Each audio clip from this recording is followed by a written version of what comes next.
오늘 본문의 말씀은 우리가 잘 아는 대로 이제 니고데모가 예수님을 찾아왔던 내용이 오늘 본문의 말씀입니다. 우리가 요한복음에서 계속해서 말씀하고 있는 것은 요한복음은 세례 요한의 증거를 바탕으로 계속해서 그 증거를 계속 증언하고 있는 것입니다. 세례 요한의 증거가 뭐였습니까?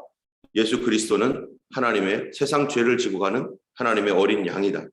그가 독생자 하나님의 아들이시다 라고 하는 것이 이 요한복음의 핵심 내용이고, 그거를 계속 증언하는, 그래서 우리로 하여금 믿고 구원을 받게 하는데 하나님께서 이 요한복음을 쓰게 하신 목적이 있는 것입니다. 오늘은 니고데모라고 하는 이러한 학자, 바리새인인데요, 굉장히 사회적으로도 높은 위치에 있고 존경받는 그런 사람입니다. 또 니고데모는 특징적으로 그 당시에 있었던 많은 바리새인들, 예수님께서 화 있을진저 하면서 그 바리새인들에 대해서 저주를 말하시고 그러셨는데, 이 바리새인들, 그런 바리새인들에 비해 굉장히 양심적인 사람이었습니다. 그 당시에 이 바리새인이었던 이 니고데모가 율법학자로서 많은 사람들을 가르치고 자기 수하에 제자들이 많은데도 불구하고 그에게는 굉장히 뭔가 풀리지 않는 그 괴로움들이 있었습니다. 그러한 그 괴로움 때문에 그가 어디에서 무엇을 할까, 그래서 이 책도 뒤져보고 저 책도 뒤져보고 여기저기 자기의 궁금증, 자기 자신의 어떠한 그 괴로운 문제를 가지고 애를 써봤지만 찾을 길이 없었던 것이죠. 그래서 당시에 뜨고 있는 30대 청년이었던 예수님을 그가 주목하여 보기 시작했습니다. 그리고 어느 날 그가 결심을 하고요, 그가 예수님께 나아가서 자기의 궁금한 문제를 예수님께 알아보고자, 굉장히 나이도 있고 위치도 괜찮은 분, 그런 분들이 이 예수님께 나와서 머리를 조아리고 그에게 가르침을 받고자 하는 그러한 겸손함을 갖고 있는, 또 어떻게 보면은 그만큼 다급하고 그만큼 갈증이 심했던 그런 사람이라는 것을 알 수 있습니다. 오늘 본문 3장 2절에 보면은 이렇게 말합니다. 예수님께 대하여 이렇게 말해요. 라비여, 우리가 당신은 하나님께로부터 오시는 선생인 줄 아나이다. 하나님이 함께하지 아니하시면 당신이 행하시는 이 표적을 아무라도 할 수 없음이니이다. 그가 여기서 예수님을 가리켜서 하늘로부터 오시는 선생님, 자기는 땅에 있는 선생님이에요. 자기는 성경 말씀을 가지고 율법을 가르치고 사람들에게 말해주는, 그러나 자기가 이 율법을 아무리 봐도 도대체 알 수 없는 게 있어요. 여러분, 우리가 성경을 다 완벽하게 압니까? 성경을 완벽하게 그 뜻을 아는 사람은 누구밖에 없어요? 예수님밖에 없고 하나님밖에 없죠. 그렇기 때문에 우리는 공부를 해야 되고 알아야 되는데, 인간적인 눈으로는 이 성경을 알 수가 없는 것들이 너무나 많습니다. 여러분, 2000년 전에 쓰여진 이 성경, 신약 성경일지라도 2000년 전에 예수님 이후에 제자들이 성경을 썼고 그 뒤에 많은 이제 초대 교부들이 성경을 보았어요. 그들이 해석을 했습니다. 그런데 그들이 알고 있는 성경과 그 성경의 그 말씀의 뜻과 오늘날 우리가 알고 있는 성경의 말씀의 뜻, 누가 더 많이 알겠어요? 그 당시 사람들이 더 훨씬 많이 알겠어요? 오늘날 우리가 더 많이 알겠어요? 당연히 오늘날 우리가 더 많이 알죠. 왜냐하면 그 당시에는 도저히 이해할 수 없는 것들을 시간이 지나야만 이해할 수 있는 게 있는 거예요. 예를 들면은 욥기서 같은 경우에는 하나님께서 공중에다가 이 지구를, 이 땅을 매달아 놨다라는 말씀이 있어요. 그러면은 그 당시 사람들이 이게 무슨 말이야? 아니, 땅이 공중에 매달려 있다니. 아무리 생각해도 땅이 공중에 매달린다는 것은 상상할 수 없는 건데, 과학이 발전하고 그 다음에 많은 발견들이 일어나니까 지구가 우주의 한 공간에 둥그렇게 매달려 있는 것처럼 둥 떠 있구나, 이제야 알고 있는 거 아니에요? 또 시편에 보면은 해로로 물고기들이 다닌다는 말씀이 있어요. 아니, 바다에 무슨 길이 있어요? 땅에 길이 있는 거는 우리가 이해하지만 바다에 길이 있을까? 근데 헤로로 다닌다는 말씀 때문에 이거는 도대체 무슨 말인지를 모르는 거죠. 나중에 발견해 보니까 이 성경 말씀 가지고 과학자가 연구를 해봤더니 물고기들도 다니는 길이 있다는 거예요. 그래서 헤로가 있다는 것을 발견합니다. 1800년대. 그 당시 사람이 아무리 발견하려고 해도 알 수 없는 내용들이 성경에 기록되어 있어요. 오늘 우리가 알고 있는 것과 앞으로 주님이 안 오시면 수백 년, 수천 년 혹시 더 뒤로 간다 할지라도 우리가 알고 있는 것과 그들이 알고 있는 게 같겠습니까? 지금은 AI가 그렇게 발전하지 않은 시대인데 앞으로 AI가 발전하고 과학 문명이 더 발전해가지고 우리 현실 세계와 가상 세계가 막 왔다 갔다 하고 있는 그런 세상이라고 해보세요.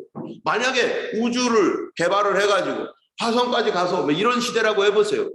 그러면은 우리가 이 현재 알고 있는 이 성경과 그러한 시대에 알고 있는 성경이 같겠습니까? 그리고 여기서 우리가 하나님에 대하여 설명하고 주님에 대하여 설교하는 내용과 그 앞으로 수백 년이 지난 뒤에 그들이 설교하고 있는 내용의 진리는 같겠지만 하나님을 표현하고 설명하는 내용은 같은 방식으로 설명할 수 있겠습니까? 안 되는 거죠. 니고데모가 성경을 아무리 보고 또 봐도 알 수가 없는 게 있는 거예요. 인간이 아무리 연구하고 시대가 아무리 발전해도 여전히 알 수 없는 게 있는 거예요. 그거는요, 영적인 것입니다. 그런데 니고데모가 예수님을 보면서 저분이 하나님께로 오신 분이구나. 저분이 하나님께로부터 오신 선생님이구나. 그렇기 때문에 나의 이 문제를 해결할 수 있겠다. 내가 누구를 찾아야 될까 고민했지만 그분이 하나님의 보내신 사람이구나 하고서 그가 예수님께 다가가는 이유가 뭘까요? 2절에 보면은요, 뭐라고 되어 있습니까? 2절 끝에 보니까 당신이 행하시는 이 표적을 아무도 할 수 없음이니이다. 주님이 행하시는 표적을 보고 저분이 하나님께로부터 오신 선생님이구나. 여러분, 근데 우리는 여기서 헷갈리시면 안 돼요. 이 니고데모가 예수님이 하나님의 아들이고 아직까지는 거기까지는 모르죠. 하나님께로부터 오신 선생님이라고 하는 확실한 표적을 봤다는 건데 그 표적이 뭘까요? 가나온 잔치에서 물로 포도주를 만든 사건일까요? 아니면은 주님께서 무리를 걸어가신 걸까요? 아니면은 병든 자를 고친 걸까요? 여러분, 표적과 기적의 차이점은 뭡니까? 기적은 뭡니까? 기적은 wonders, miracle. 기적은 미라클이고 원더스. 우리 삶 속에서 초자연적인 어떤 일들이 자연적이지 않은 자연을 넘어선 어떤 일들이 일어나서 병이 고쳐지거나 죽은 자가 살아나거나 뭐 이런 것들이 기적이 되죠. 근데 표적은 뭡니까? 사인이라고 하는 표적. 원더 사인 하면은요, 기적과 표적이 함께 있는 거예요. 기적적인 표적이에요. 표적은 뭡니까? 사람들이 자꾸 예수님께 물어봐요. 당신이 하나님께로부터 온 바로 그 메시아라는 표적이 뭡니까? 당신이 하늘로부터 왔다는 표적이 뭡니까? 보여주세요. 사람들이 계속 예수님께 묻잖아요. 그랬더니 예수님께서 내가 보여줄 표적은 무슨 표적이라고요? 요나의 표적밖에 없다. 그러면은 표적이라는 게 뭡니까 도대체? 표적은요, 여러분, 사인이라는 것이 투수가 저쪽에는 포수가 있으면 투수가 공을 던질 때 뭘 보고 던져요? 사인 보고 던지죠? 기적 보고 던집니까? 사인이 통해야 되죠. 사인. 표적이라고 하는 것은 기적과는 다른 거예요. 표적은 의미가 있는 것입니다. 그분이 하나님의 메시아구나. 성경에서 말하고 있는 그 메시아가 어떤 일들을 해야만 그 메시아라고 하는 그 내용이 구약 성경에 있어요. 그래서 벙어리를 고치고 눈봉사를 띄게 하고 뭐 이런 그 다음에 그가 성전에 가고 하는 어떤 그런 이 하나님께서 보낸 그 메시아가 누구인지를 확인할 수 있는 그 구약 성경에 나와 있는 그 메시지들이 있어요. 그런데 그거를 지금까지 기다리면서 사람들은 메시아가 와야 되는데, 메시아가 오면 우리가 해방될 텐데 도대체 누가 메시아지? 그러면서 성경을 아는 사람은 그거를 하고 있는 거예요. 여러분, 어느 날 동방 박사들이 어디 옵니까? 예루살렘에 오잖아요. 예루살렘에 왔는데 그러면서 동방 박사들이 하는 말이, 여기에 유대인의 왕으로 태어난 사람이 누굽니까? 당연히 왕궁에 있는 줄 알고 왔죠. 그랬더니 거기에 있는 제사장들이 뭐라고 말합니까? 헤롯이 누구야? 뭐라고 돼 있어? 이거 어떻게 된 거야? 했더니 바로 예루살렘이 아닌 어디에서 태어난다고요? 베들레헴에서 이 메시아가 태어날 거라고 성경에 기록되었다는 거예요. 베들레헴 에브라다야 하면서 했던 미가서 말씀을 인용하면서, 이게 바로 뭡니까? 그가 예루살렘 왕궁에서 대단하게 태어난 그분이 아니라 바로 예루살렘이라는 조그만 시골 동네에서 그가 태어날 것이다. 이게 뭐예요? 기적입니까? 사람 태어나는 게 기적입니까? 아니죠. 표적이에요. 그가 메시아라는 표적. 지금 니고데모는 성경을 알고 있는 학자입니다. 그가 기적이 일어났다고 해가지고 와 해가지고 이러면서 막 들뜨고 이럴 나이가 아니죠. 이럴 정도의 신앙이 아니에요. 어디에서 그냥 무슨 일이 일어나면 그냥 우리가 처음 믿을 때는 와 세상에 하면서 그냥 난리가 나고 이러는데요. 그 안에도 얼마나 거짓들이 많고 얼마나 어리석은 것들이 많습니까? 그거 따라다니다가 죽은 사람들도 있고요. 환상이 보여지고 무슨 소리가 들리고 별것들 다 해도요. 성도는 뭐 따라가야 돼요? 성도는 표적 따라가야 되는 거예요. 표적이라는 게 뭡니까? 성경에 기록된 말씀입니다. 자, 그러면 그가 알게 된 표적이 뭡니까? 요한복음 바로 2장 1장 보면은요, 별거 없어요. 가나 혼인잔치밖에. 그가 정말로 알게 됐던 표적. 아, 저분이 진짜 하나님의 사람이구나. 저분은 진리를 전하는 분이구나. 그는요, 항상 괴로움이 있었던 사람입니다. 양심적인 사람이라면 그 당시에 괴로움을 갖지 않을 수가 없어요. 그게 뭡니까? 바로 우리가 어제 읽었던 성전을 정결하게 했던 내용이에요. 여러분, 하나님의 성전이 무너져 버렸어요. 정말로 바른 믿음을 갖고 있는 사람이라면 내가 다니는 교회가 싸움이 일어나고 이 교회 안에서 하나님의 복음의 말씀이 아니라 이 다종교, 그래가지고 이 신도 섬기고 저 신도 섬기는 그런 메시지가 나가고 또 여기에서 온갖 장사꾼들이 나타나가지고 장사하고 사업하는 사람들을 여기 와가지고 사업을 하고, 또 목사님은 그런 거 아무렇지도 않게 여기고 돈 거래하면서 이 사람 돈 꿔주고 저 사람 돈 꿔주고 왜 돈 안 갚냐고 하고 이러고 있고, 교회가 지금 그냥 그렇게 진리에 있지 아니하고 비진리 가운데 인간의 장난터 되어가지고 살아갈 때 정상적인 믿음을 갖고 있는 사람이라면 어떻게 하겠어요? 이 교회가 이렇게 되면 안 되는데 이거 어떻게 해야 되지? 믿음을 갖고 있는 사람이 이거 괴로운 거예요. 정말로 가슴이 터질 정도로 괴로운 거예요. 그런데 그 당시에 성전이 어떻게 되어 있었습니까? 2장에 보니까 이제 예수님이 가나 혼인잔치를 끝내시고 그 다음에 얼마간의 세월이 조금 시간이 지난 다음에 예루살렘에 6월절이 되어서 올라갔더니, 예루살렘에 올라가서 6월절에 예수님께서 그 성전에 딱 들어갔는데 성전에 그 앞마당에 딱 들어가니까 거기에 온갖 더러운 냄새가 나는 거예요.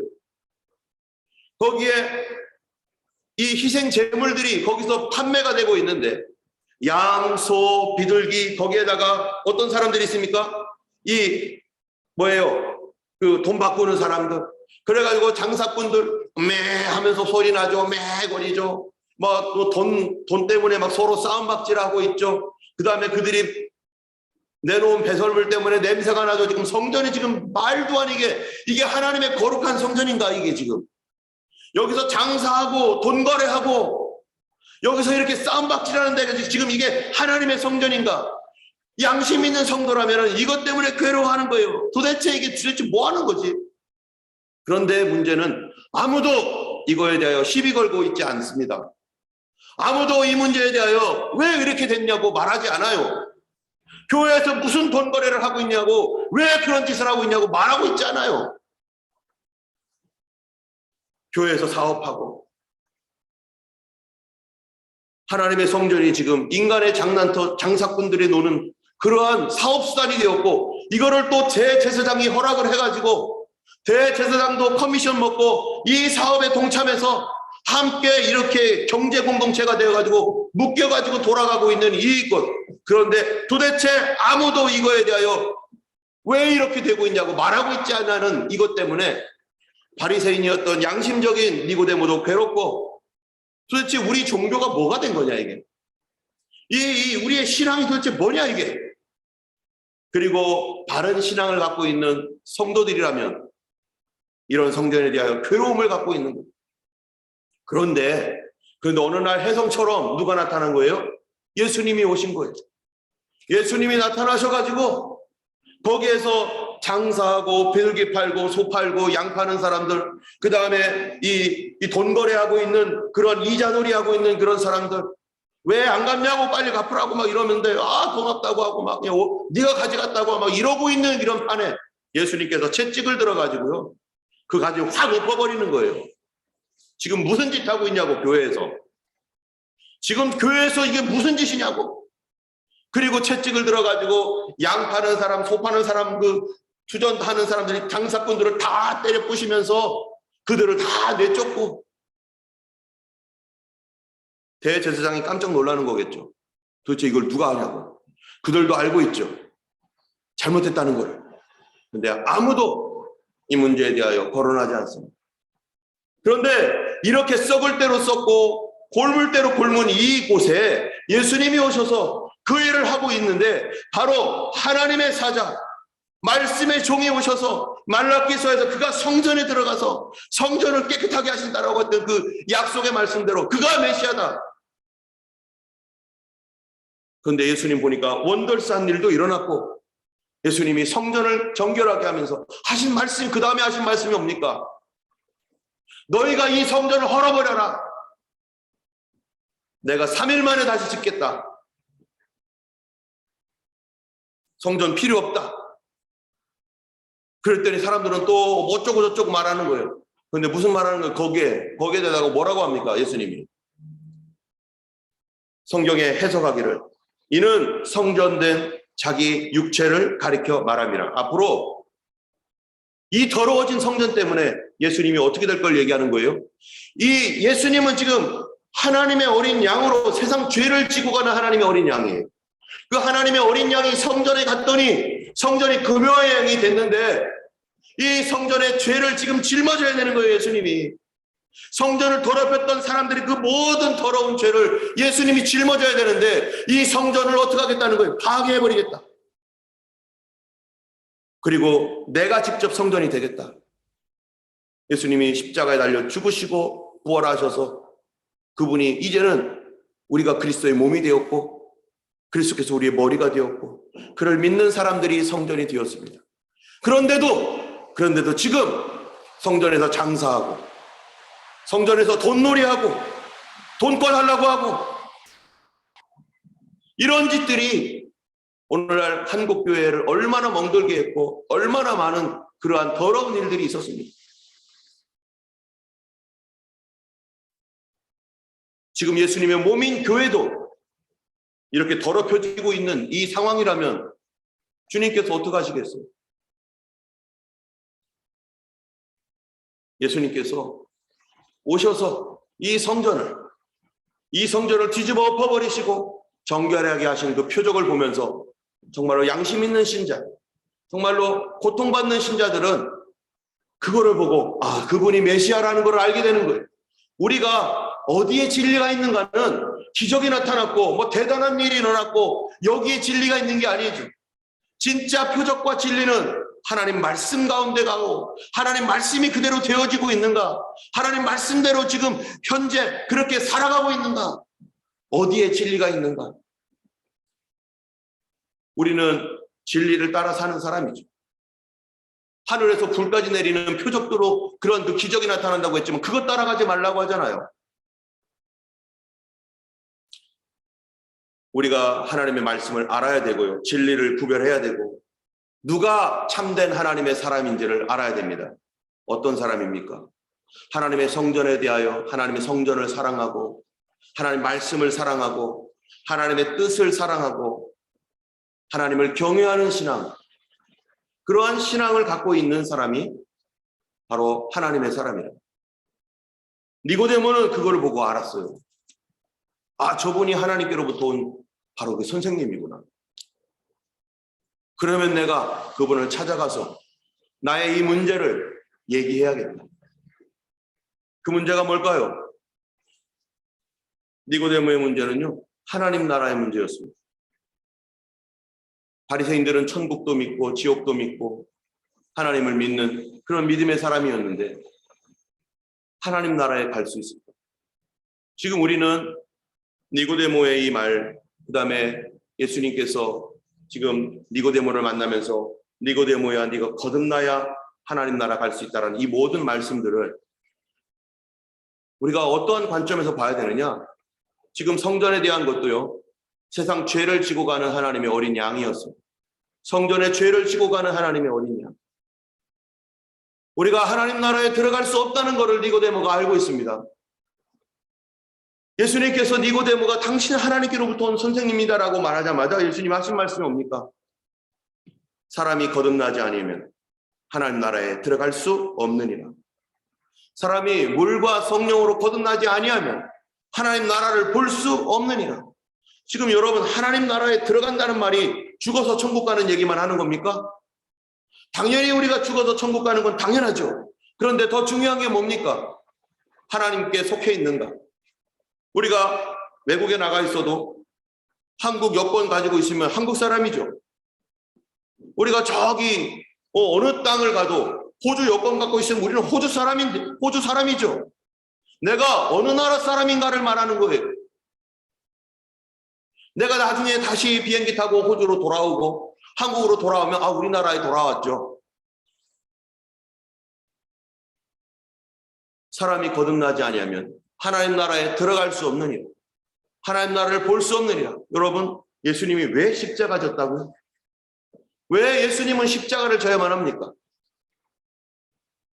우리를 거듭나게 하기 위해서. 사람이 거듭나지 아니하면 하나님 나라에 들어갈 수 없고 하나님의 백성 될 수 없기 때문에 우리가 예수님을 믿는다는 것은 거듭나야 믿을 수 있고 거듭나서 영접한다는 것은 예수 그리스도를 영접하는 게 뭡니까? 바로 거듭나야 된다. 근데 이 거듭남을 위하여 예수님께서 십자가 지셨습니다. 우리는 거듭났는가? 요한복음 1장 33절에 나도 그를 알지 못하였으나 나를 보내어 물로 세례를 베풀라 하신 그이가 나에게 말씀하시되 성령이 내려서 누구 위에 머무는 것을 보거든 그가 곧 성령으로 세례 베푸는 자인 줄 알라. 여기에 이 누가 얘기한 거냐면 세례 요한이 얘기한 거예요. 성령으로 세례 베푸는 그분이 바로 누구라는 거예요? 하나님의 어린 양이고 메시아다. 그런데 예수님께서 오늘 이 니고데모에게 한 말이 뭡니까? 사람이 물과 성령으로 거듭나지 아니하면 하나님 나라에 들어갈 수 없느니라. 성령으로 세례받지 않으면 하나님 나라 못 들어가는데 그 성령 세례를 누가 준다고요? 요한복음 1장 33절에 성령으로 세례 줄 자인 줄 알라 하시기에 바로 예수님께서 성령으로 세례 주시는 자입니다. 그 예수님께서 세상 죄를 짊어지시고 가시는 하나님의 어린 양입니다. 오늘 우리가 기도할 때 정말로 나는 거듭났는가? 그리고 나의 성전, 나는 나의 성전이신 예수님을 어떻게 여기고 있는가? 혹시 초대교회 예수님 당시에 이 사람들처럼 성전에서 돈거래하고 하나님 기뻐하지 아니하는 일들을, 하나님 원하지 아니하는 일들을 그렇게 더럽히며 하나님 뜻대로 하지 아니하고 있는, 그래서 예수님의 몸을 더럽히고 있지 않는가? 우리는 나도 모르게 그런 일을 할 수 있습니다. 오늘 우리가 하루 살면서 내가 하나님의 몸된 교회로서, 우리 자신이 주님의 교회죠. 내가 주님의 교회로서 거룩하게 살고 정결하게 살고 주님의 교회를 주님의 교회답게 아름답게 드리고 또 성령으로 온 성도들이 온전히 거듭나는 그러한 교회가 되기를 위해서 기도해 주시고 우리 가족들이 성령으로 거듭나도록 그렇게 기도하시면 감사하겠습니다. 기도하겠습니다.